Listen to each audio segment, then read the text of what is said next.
구글 플루트렌즈는 독감 관련 검색어 패턴을 이용해 실제 환자 수를 실시간 예측하려는 시도였습니다. 초기 몇 년 동안에는 CDC보다 1에서 2주 먼저 독감 확산을 포착하면서 빅데이터 성공 사례로 주목받았습니다. 하지만 문제는 모델이 검색 행동의 변화를 따라가지 못했다는 점입니다. 계절 요인, 미디어 노출, 사용자 검색 습관이 변해도 모델은 이를 반영하지 못했고 예측 오차는 점점 커졌습니다. 검색량은 패턴을 보여주지만 원인을 말해주지는 않습니다. 데이터의 양보다 그 데이터를 어떻게 이해하고 해석하느냐가 더 중요합니다. 이번 시간에는 챗GPT를 활용해서 탐색적 데이터를 분석하는 방법에 대해 살펴보겠습니다. 먼저 GPT를 활용해서 데이터의 구조를 이해하고 이를 보고서로 정리하는 과정을 함께 진행해 보겠습니다. 이어서 업종과 연령대별 분석을 통해 이용자 수의 패턴과 상관관계를 해석해 보겠습니다. 마지막으로 탐색적 분석 결과를 자신의 언어로 다시 정리해 실제 보고서 형태로 완성하는 단계까지 이어가겠습니다. GPT는 데이터를 업로드하면 가장 기본적으로 각각의 변수를 요약하는 일부터 시작합니다. 예를 들어 한 변수에 대해 평균, 중앙값, 표준편차, 분포의 형태 등을 계산하며 이 변수가 어떤 특징을 가지고 있는지를 먼저 정리합니다. 추가적인 요청을 통해 두 변수끼리 단순 비교를 할 수도 있습니다. 예를 들어 A 변수와 B 변수의 평균값은 얼마나 차이가 나는가? 두 변수의 값의 범위가 유사한가? 어떤 시점에서 방문객의 차이가 있는가와 같은 1차적 비교를 통해 변수들 간의 차이를 파악할 수 있습니다. 그 다음 단계에서 GPT는 두 변수가 함께 어떻게 변화하는지를 해석하는 방향으로 분석을 확장합니다. 즉, 각각의 변수가 독립적으로 변하는 것이 아니라 서로의 변화와 연결되어 있는지를 분석하게 됩니다. 예를 들어, 한 변수가 증가하면 다른 변수도 함께 증가하는지, 두 변수가 반대로 움직이는지, 변화 패턴이 비슷한 흐름을 보이는지를 살펴봅니다. 이렇게 두 변수의 변화 양상을 패턴을 발견하는 과정이 상관관계를 알아보는 핵심입니다. 오늘 수업에서는 이러한 GPT를 이용하여 두 변수 간의 관계를 읽고 설명하는 방법을 배우게 됩니다. 운동 시간이 늘어나면 건강지수도 높아질까? 라는 질문을 입력하면 GPT는 어떻게 이해할까요? GPT는 우리가 던진 질문을 단순한 문장 수준에서 읽는 것이 아니라 질문 속에 포함된 의미적 구조를 해석하는 방식으로 접근합니다. 운동 시간이 늘어나면 건강지수도 높아질까라는 질문에 대해 GPT는 이 문장을 단순한 궁금증 표현으로 받아들이지 않고 운동 시간과 건강지수가 함께 증가할 것이라는 가설을 제시되었다라고 이해하게 됩니다. 즉, 질문이 암묵적으로 두 변수 간의 양의 관계를 전제하고 있다는 점을 먼저 파악합니다. 그 다음 GPT는 이러한 질문을 통계적 검증 문제로 재구성합니다. 사용자가 던진 문장을 토대로 두 변수 간에 실제로 양의 관계가 존재하는가, 관계가 존재한다면 어느 정도 강도로 나타내는가 라는 분석 과제를 설정합니다. 이 과정에서 GPT는 데이터를 요약하고 비교하는 단계를 넘어 두 변수 간의 관계를 검증해야 하는 논리적 구조를 자동으로 세우게 됩니다.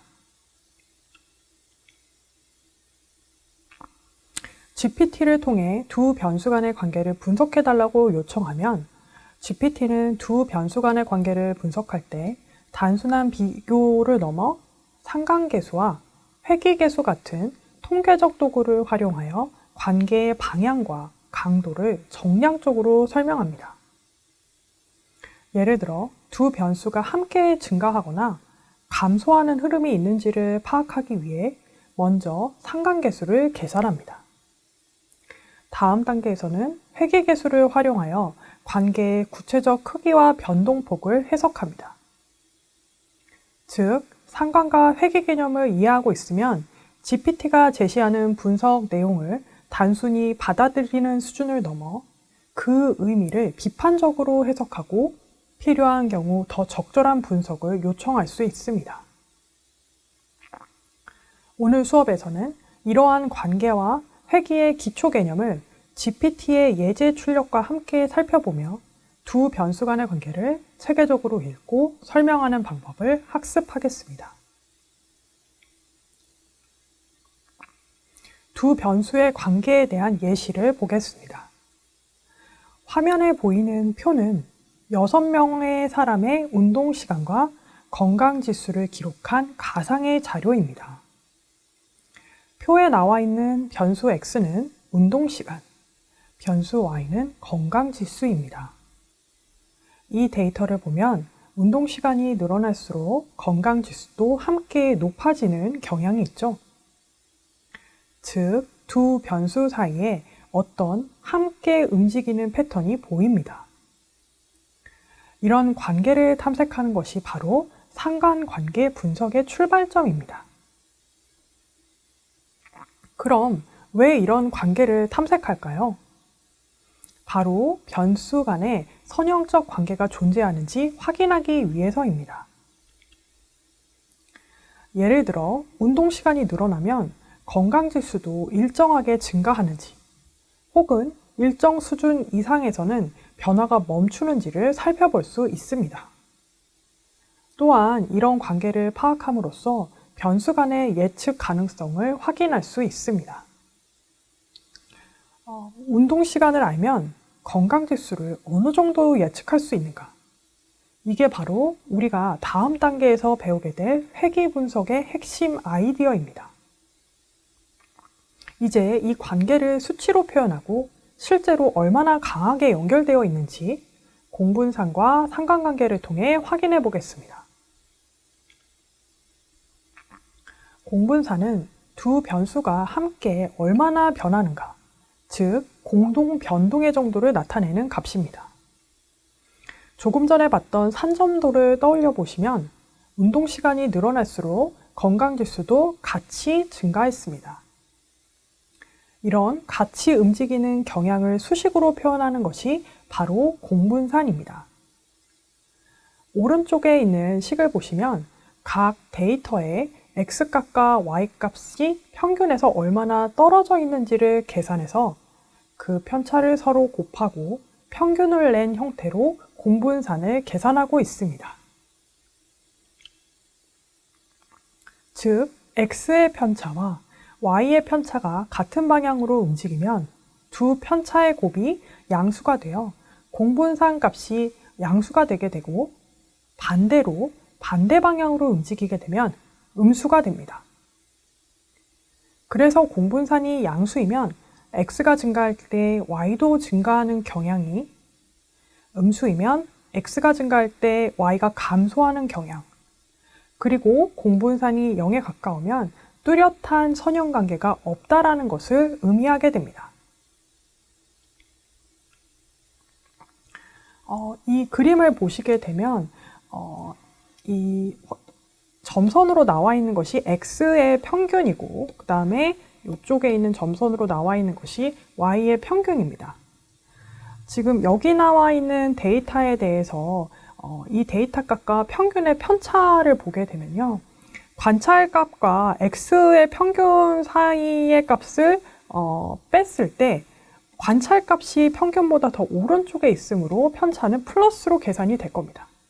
모공분산 기준으로 계산했을 때 이쪽의 부호가 플러스가 된다는 얘기입니다.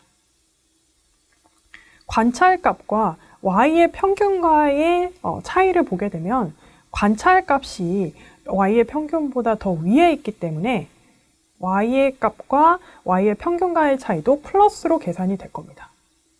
그래서 두 식의 곱이 역시 플러스로 계산이 되게 됩니다.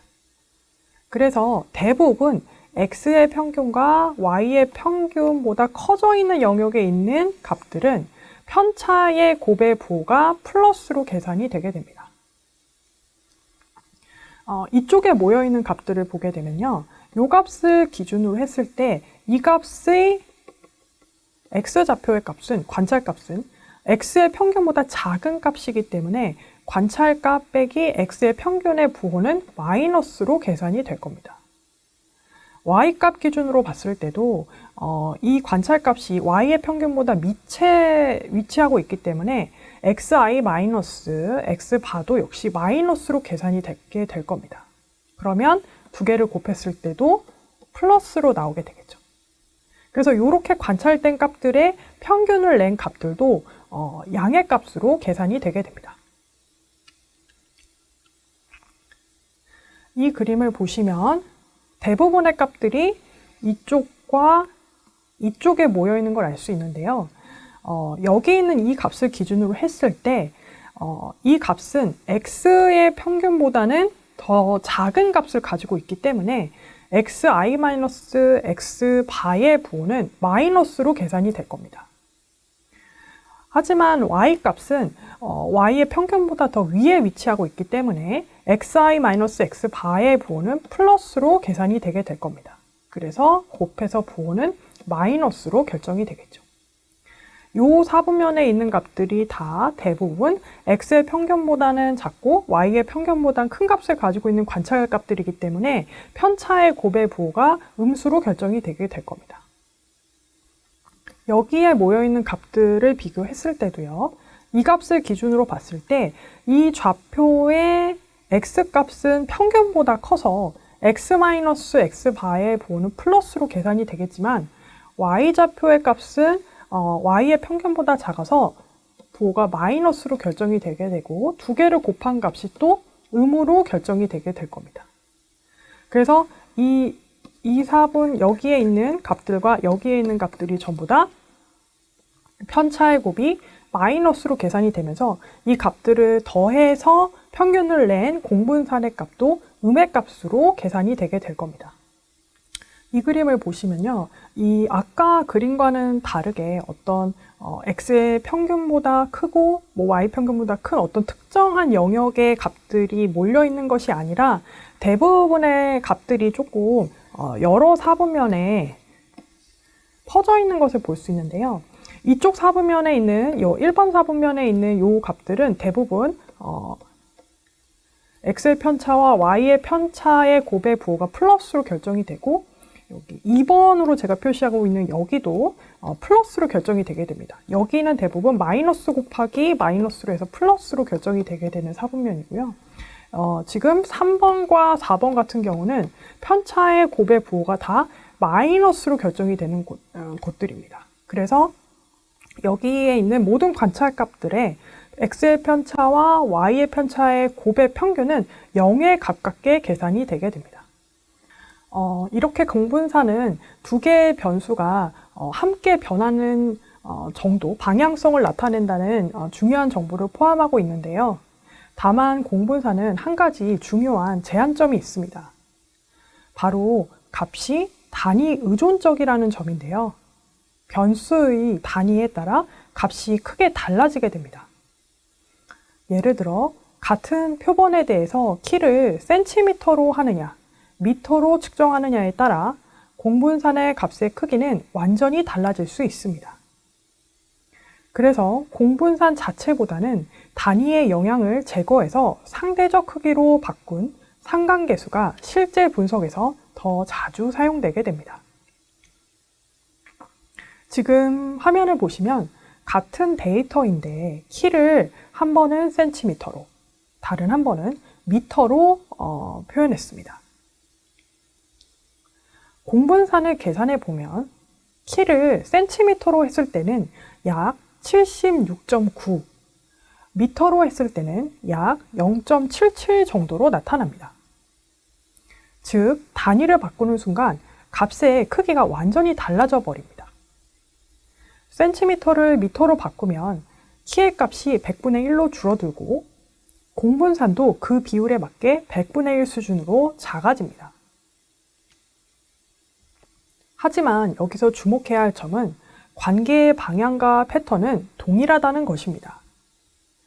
산점도를 보면 단위를 바꿔도 점들의 모양, 즉 관계의 형태는 그대로 유지가 되죠. 이것이 바로 다음에 배울 상관계수가 필요한 이유입니다. 상관계수는 값의 크기를 표준화하기 때문에 단위를 바꿔도 변하지 않습니다. 따라서 공분사는 관계의 방향을 알려주지만 값이 단위에 따라 달라지기 때문에 비교에 적합하지 않습니다. 그래서 실제 분석에서는 단위의 영향을 없앤 상관계수를 사용하게 될 겁니다.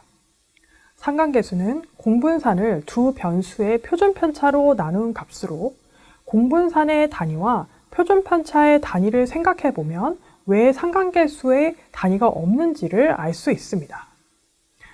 공분산의 단위 같은 경우에 x가 키가 센티미터로 측정된 자료이고 y가 킬로그램으로 측정된 몸무게라고 한다면 공분산의 단위는 이 센티미터와 킬로그램이 곱해져서 합한 다음에 어떤 숫자로 나눠진 값이기 때문에 공분산의 단위는 센티미터, 킬로그램이 되게 됩니다. 그래서 이 분자의 단위가 센티미터, 킬로그램이 되겠죠. 표준편차의 단위는 전에 분산 같은 경우에 단위를 그 원 자료의 단위에 제곱한 단위를 사용하게 된다는 제한점이 있다고 말씀을 드리면서 표준편차의 단위는 원 자료의 단위와 동일하다고 했습니다. 따라서 키의 표준편차의 단위는 원 자료의 단위인 센티미터가 되고요. 몸무게의 표준편차의 단위는 원 자료의 단위인 킬로그램이 되게 됩니다. 그러면 분모의 이 표준편차의 단위가 센티미터, 그 다음에 킬로그램으로 들어가면서 자료들이 서로 약분돼서 사라지면서 단위가 없어진다라고 볼 수 있습니다. 관계의 강도를 -1에서 1 사이의 범위로 표현을 하게 된다는 큰 장점이 있게 되는데요. 상관계수가 플러스 1이면 완벽한 양의 선형관계를 가지고 있다라고 얘기할 수 있고 상관계수가 -1이면 완벽한 음의 선형관계를 가진다고 얘기하게 됩니다.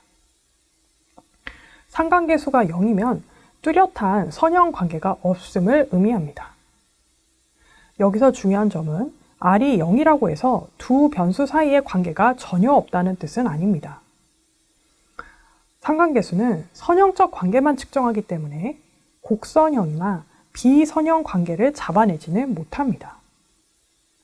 이 점은 나중에 GPT 분석 결과를 해석할 때도 꼭 기억해야 합니다. 표를 보시면 공분사는 단위가 있어서 절대적인 크기를 비교하기 어렵고 방향만 알 수 있습니다. 반면 상관계수는 단위가 없고 관계의 방향과 강도를 모두 알려준다는 점에서 훨씬 유용합니다. 다시 말해 공분산이 함께 움직이는 방향을 보여주는 지표라면 상관계수는 그 방향이 얼마나 일관되고 강한지를 알려주는 정량적 지표입니다. 그래서 상관계수가 0.82로 나타났다라는 것은 단순히 두 변수가 관련이 있다는 뜻이 아니라 하나의 변수가 커질 때 다른 변수도 함께 커지는 정도가 매우 강하다는 것을 의미합니다. 즉, 상관계수를 통해 함께 변하는 규칙성을 찾아낸다고 보시면 됩니다.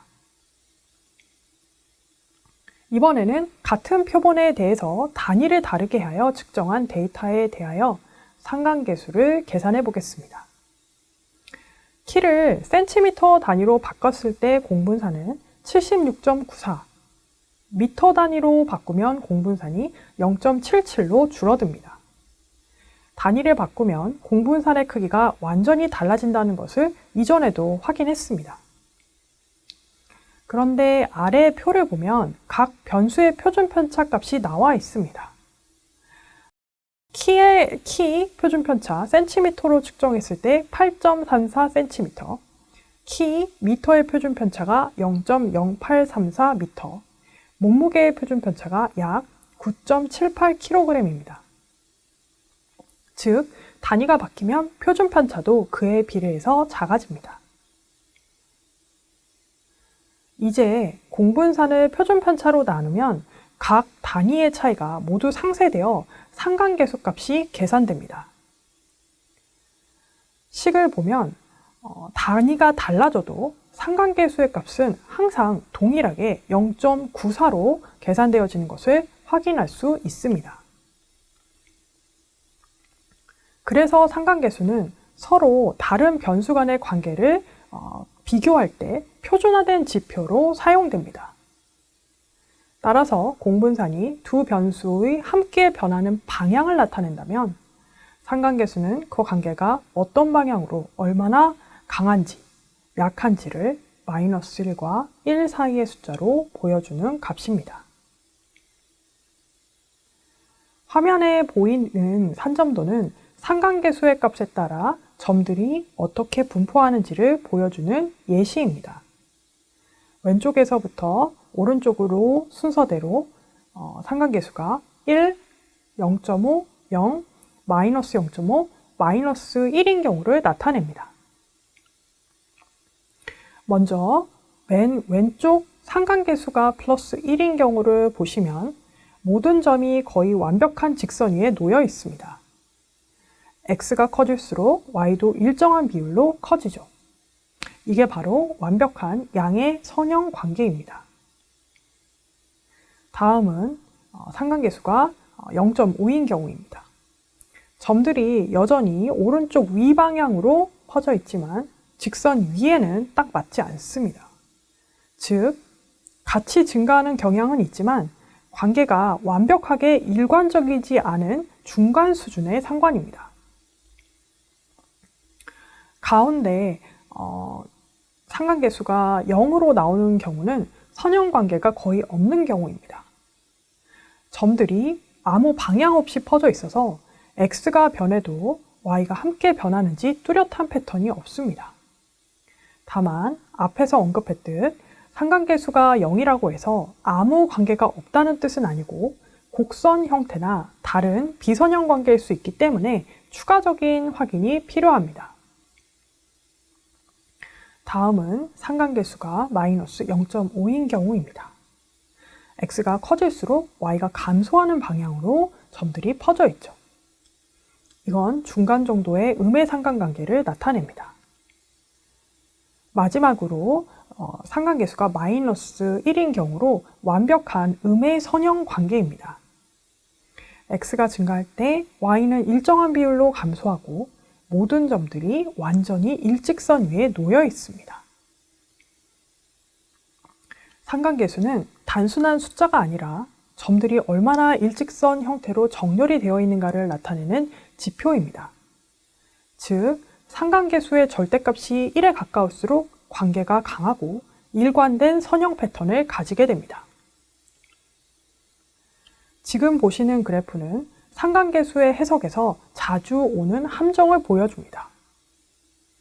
이 그래프의 상관계수는 0.002, 거의 0에 가깝습니다.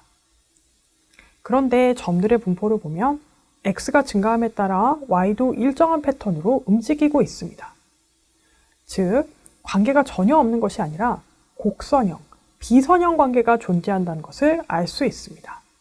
이처럼 공분산과 상관계수는 기본적으로 직선 관계의 방향과 강도를 측정하는 도구입니다. 즉, 두 변수가 일직선으로 움직이는지를 보는 것이지 곡선처럼 움직이는 복잡한 관계는 포착하지 못합니다. 그래서 상관계수가 0이라고 해서 아무 관계가 없다라고 단정하면 안 됩니다.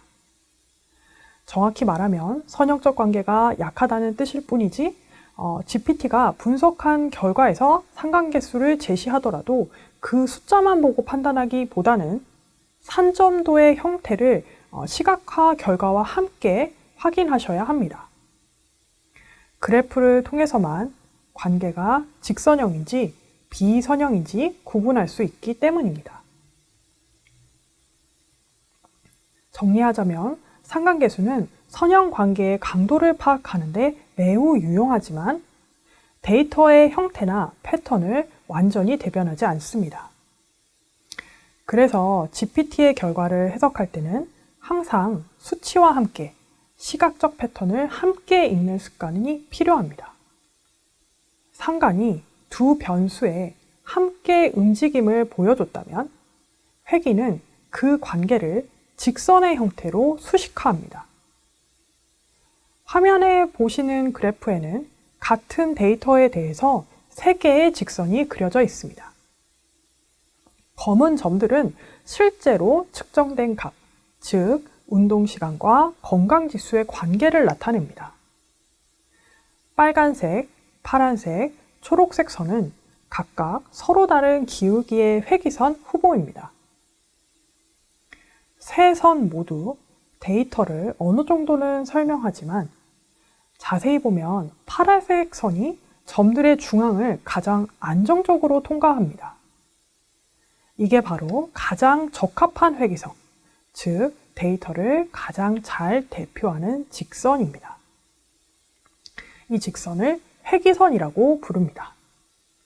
회귀선은 수많은 점 중에서 데이터를 가장 잘 대표하는 하나의 직선, 즉 데이터의 평균적 경향을 표현합니다.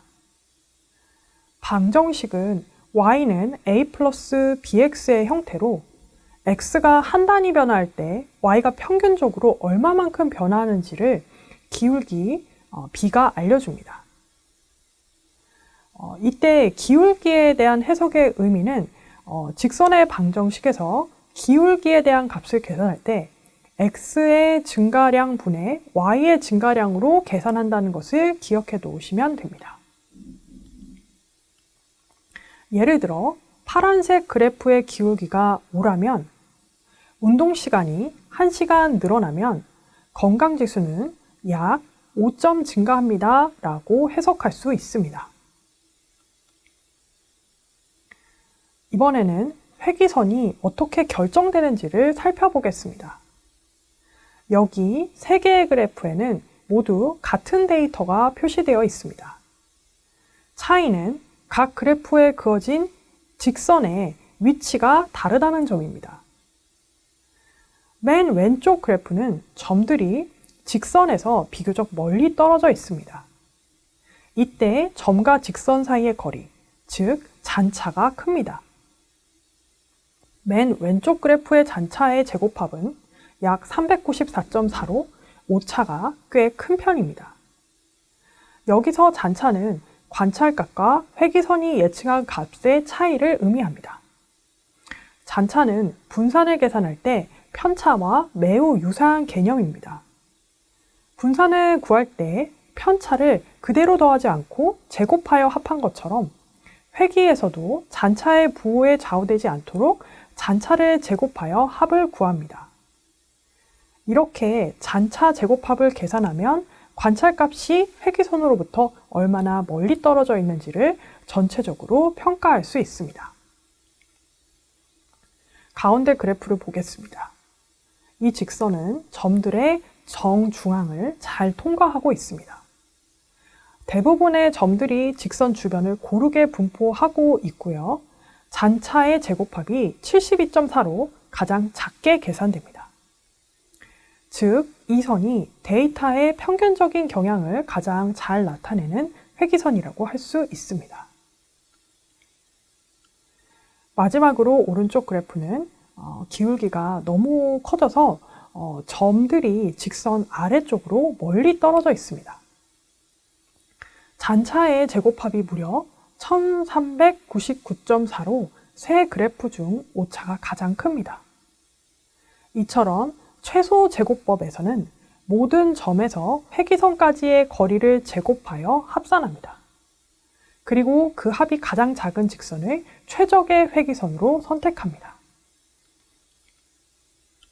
정리하자면 최소 제곱법은 모든 관찰값에서 회귀선까지의 거리를 잔차로 계산하고 이 잔차를 제곱한 뒤 합산한 값을 최소화하는 직선을 찾는 방법입니다. 단순히 잔차를 더하는 것이 아니라 제곱을 사용하는 이유는 양수와 음수가 서로 상쇄되는 것을 막고 점들이 회기선에서 얼마나 멀리 떨어져 있는지를 더 정확하게 반영하기 위함입니다.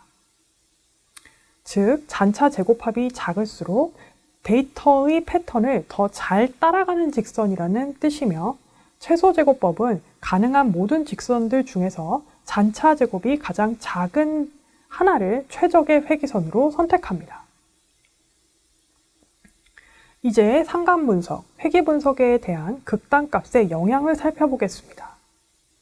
왼쪽의 그래프를 보면 모든 점이 비교적 일정한 선형 패턴을 따르고 있습니다. 데이터들이 직선 주변에 고르게 분포되어 있고 상관계수 R값은 0.94로 매우 높습니다. 즉, 운동시간이 늘어날수록 건강지수가 함께 증가하는 강한 양의 상관관계를 보이고 있죠. 그런데 오른쪽 그래프를 보시면 오른쪽 위에 크게 벗어나 있는 하나의 극단값이 존재합니다. 이 점 하나는 다른 점들과 비교했을 때 지나치게 멀리 위치해 있어 전체 패턴과 일치하지 않는 값입니다. 이런 극단값은 회기선 계산에 큰 영향을 미치게 됩니다. 실제로 극단값이 포함되면 회기선의 기울기가 원래 데이터의 회기선보다 위쪽으로 올라가 있는 것을 볼 수 있습니다. 또 이 극단값으로 인해 상관계수도 함께 변하게 됩니다. 상관계수가 극단값이 없을 때는 0.94에서 극단값을 포함하여 계산하게 되면 0.75로 감소했음을 알 수 있습니다. 원래는 매우 강한 양의 상관관계였지만 극단값이 포함됨으로써 관계의 강도가 약해진 것처럼 보이는 왜곡이 발생한 것입니다. 실제 패턴은 거의 변하지 않았는데도 극단값 하나 때문에 분석의 결과가 다르게 해석될 수 있는 상황입니다.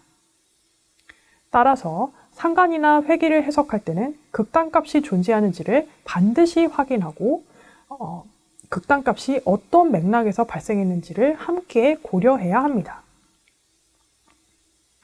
이처럼 회기선은 극단값에 매우 민감합니다. 일부 데이터가 평균적인 패턴을 벗어나면 그 한 점이 전체 분석을 왜곡시킬 수 있습니다. 따라서 GPT의 분석 결과를 해석할 때도 수치만 보고 판단하기보다는 그래프를 함께 시각화하여 이상값이 존재하는지를 반드시 확인해야 합니다. 즉, 챗 GPT가 제시한 상관계수나 회기계수의 크기만으로 결론을 내리지 말고 산점도와 회기선을 함께 살펴보며 이 수치가 신뢰할 만한가를 검증하도록 합니다. 오늘은 공분산과 상관계수의 의미, 그리고 회기선이 결정되는 원리에 대해 살펴보았습니다. 공분산은 두 변수의 변화 방향을 보여주는 지표이며 상관계수는 방향과 강도를 함께 표현하여 두 변수의 일관된 선형 관계를 파악할 수 있게 합니다. 상관계수는 단위의 영향을 받지 않는 장점이 있지만 극단값 하나만으로도 값과 해석이 크게 달라질 수 있다는 점을 유의해야 합니다. 회기선은 데이터를 가장 잘 대표하는 직선으로 최소 제곱법을 통해 잔차 제곱합이 가장 작은 선이 최적의 회기선으로 선택됩니다. 따라서 GPT의 통계 분석 결과를 해석할 때는 단순한 수치만 보는 것이 아니라 산점도와 회기선을 함께 검토하는 과정이 반드시 필요합니다.